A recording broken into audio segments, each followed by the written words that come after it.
وَوَصَّيْنَا الْإِنسَانَ بِوَالِدَيْهِ۔ اب ایک مسئلہ اور تھا عملی، کہ لوگ ایمان لائے تھے، نوجوان تھے، جو ان میں سے نوجوان تھے، اب ان کے لیے مسئلہ یہ ہو گیا کہ والدین کہہ رہے ہمارے حقوق ہیں تمہارے اوپر، ہم نے تمہیں پالا پوسا ہے، لہذا ہمارا حکم مانو۔ ہم کہتے ہیں کہ محمد سے تم اپنا تعلق توڑ لو، چھوڑو اس کو، دین کو، کیوں اس میں لگے ہوئے ہو؟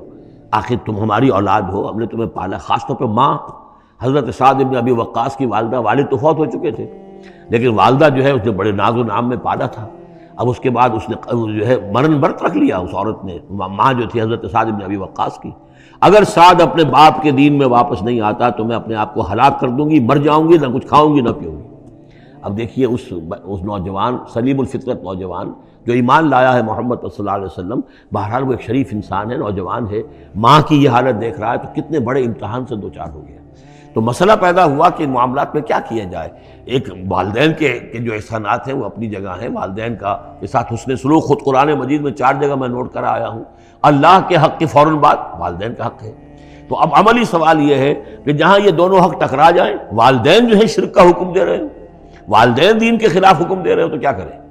فرمایا وَوَصَّيْنَا الْإِنسَانَ بِوَالِدَيْهِ، ہم نے وصیت کی ہے انسان کو اس کے والدین کے بارے میں، حسن سلوک کی وصیت ہم نے کی ہے، بار بار کی ہے۔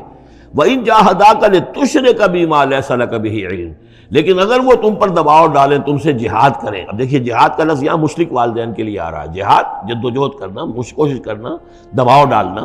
وَإِن جَاهَدَاكَ لِتُشْرِكَ بِمَا لَيْسَ لَكَ بِهِ عِلْمٌ، کہ میرے ساتھ تم شریک کرو اور شرک کرو میرے ساتھ، اور شریک ٹھہراؤ ایسی چیزوں کو جس کے لیے تمہارے پاس کوئی علم نہیں، فَلَا تُطِعْهُمَا، تو ان کا کہنا نہ مانو۔ گویا کہ یہاں وہ اپنی لمٹ سے ایکسیڈ کر رہے ہیں۔ اب والدین کے حقوق ہیں، لیکن اللہ کے حقوق کے بعد، اللہ کے حقوق سے پہلے نہیں۔ اللہ کا حق فائق ہے، لہذا اس معاملے میں اللہ کا دین ہے، اللہ کا حکم وہ مقدم رہے گا، والدین کا حکم دوسرے نمبر پر ہوگا۔ ہاں یہ ہے کہ ایک بندہ جو ہے، ایک نوجوان، وہ یہ ضرور کرے کہ ڈانٹ کر نہ بات کرے، ڈپٹ کر بات نہ کرے، سینہ تان کر نہ کرے، اس طرح کرے جیسے کہ حضرت ابراہیم، یا ابتے یا ابتے یا ابتے، وہ ابا جان، امی جان، آپ دیکھیے میرے لیے مجبوری ہے، میں نہیں کر سکتا ہوں، آپ اس معاملے کے اندر مجھ پر جو ہے دباؤ نہ ڈالیں، نرمی کے ساتھ ان میں جس طریقے سے بھی ہو، لیکن یہ ہے کہ ماننا نہیں ہے۔ یہ بات اور مزید کھل کر آئے گی سورہ لقمان میں۔ وَإِن جَاهَدَاكَ لِتُشْرِكَ بِمَا لَيْسَ لَكَ بِهِ عِلْمٌ فَلَا تُطِعْهُمَا، تو ان دونوں کا کہنا مت مان۔ إِلَيَّ مَرْجِعُكُمْ، میری ہی طرف تمہیں لوٹ کر آنا ہے، فَأُنَبِّئُكُمْ بِمَا كُنتُمْ تَعْمَلُونَ، اور پھر میں تمہیں بتا دوں گا، جتلا دوں گا جو کچھ کہ تم کرتے رہے تھے۔ اب یہاں بھی ایک مسئلہ پیدا ہوتا ہے کہ یہ لوگ اپنے گھر والوں سے کٹ رہے ہیں، والدین سے کٹ رہے ہیں، بھائی سے جدا ہو رہے ہیں۔ اب یہ عتبہ ابن ربیعہ جو بہت بڑا سردار تھا، ان کے بڑے بیٹے جو ہے حذیفہ ابن عتبہ، وہ ایمان لے آئے، اور چھوٹا بھائی وہ تھا کہ جو میدان میں گیا، میدان جنگ میں باپ کے ساتھ غزوہ بدر میں، جو پہلے جو 3 جو ہے واصل جہنم ہوئے ان میں وہ بھی تھا، ولید بن عتبہ غالباً نام تھا اس کا۔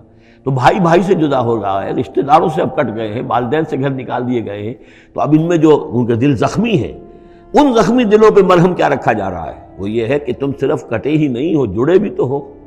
اب تم محمد سے جڑ گئے ہو، اب تم ابو بکر سے جڑ گئے ہو، اب تم یہ جو اہل ایمان کا طبقہ ہے، اب ایک نئی برادری وجود میں آ رہی ہے، یہ تمہارے اصل بھائی ہیں، یہ تمہارے جو دین کے اندر بھائی ہیں، جو نظریاتی بھائی ہیں، جو ہم مقصد بھائی ہیں، یہ ہے تمہارے اصل اب عزیز۔ تو اللہ تعالیٰ نے اگرچہ تمہیں کٹنے کا بھی حکم دے دیا ہے، لیکن یہ کہ اس نے جو تمہارے لیے ایک رفاقت فراہم کی ہے۔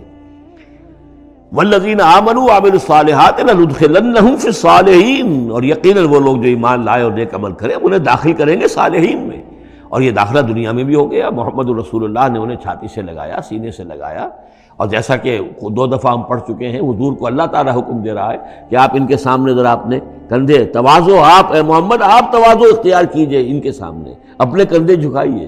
وَاخْفِضْ جَنَاحَكَ لِلْمُؤْمِنِينَ، اور وَاخْفِضْ جَنَاحَكَ لِمَنِ اتَّبَعَكَ مِنَ الْمُؤْمِنِينَ، 2 دفعہ آ چکا، سورہ ہجر میں آ چکا، سورہ طہ میں آ چکا۔ تو گویا کہ یہ اللہ تعالیٰ نے اپنا احسان بتایا، اور پھر آخرت میں اولئک مع الذین انعم اللہ علیہم من النبیین والصدیقین والشہداء والصالحین، ان کی رفاقت حاصل ہوگی۔ اب ایک اور بڑا مسئلہ آ رہا ہے